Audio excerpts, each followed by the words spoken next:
इस Abu Dhabi में एक हिंदू मंदिर बन के तैयार हुआ है, इसको आप क्या समझते हैं? देखो, ये भगवान की कृपा है और भगवान की इच्छा है और सबका सहकार है। और अबू धाबी के जो राजा, उसकी उदारता, हमारे प्राइम मिनिस्टर, उसकी एक पहचान और मैत्री और बड़े बड़े संत के आशीर्वाद से और सबके सहकार से मंदिर बना है।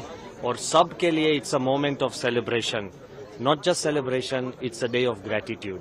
सो वी आर वेरी थैंकफुल, सबका हम आभारी है।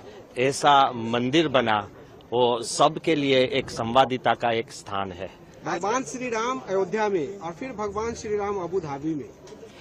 सो देखो, ये भगवान की इच्छा है। मैं आप सबको बताता हूँ, जहाँ भी कहाँ भी जहाँ भी ये आध्यात्मिकता है और भगवान के जो धाम है, वो जो भी धर्म के होते हैं, वो सब अच्छा काम करते हैं और सबके लिए एक प्रेम और सद्भावना की वातावरण खड़ा करते हैं। अबू धाबी में भी ऐसा बड़ा स्थान हुआ है और आप सबके हम आभारी हैं। मोदी जी आ रहे हैं, उस पर क्या कहना है? It's a great day. The leader of our nation, he is coming and the leader himself has participated in this मंदिर। ये सिर्फ उद्घाटन करने के लिए नहीं आते हैं, उन्होंने पहले से यहाँ एक मंदिर बने उसकी एक भावना थी।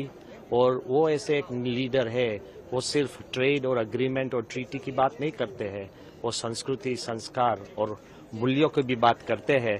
इसके लिए वो एक अनोखा नेता है। उन्होंने एक बात कही कि मोदी की गारंटी ही गारंटी है, मतलब आपने जो कहा उन्होंने सोचा वो करके दिखाया, बनवा के दिखाया और आज उद्घाटन कर रहे हैं। सो ये भगवान की सबके पर कृपा है।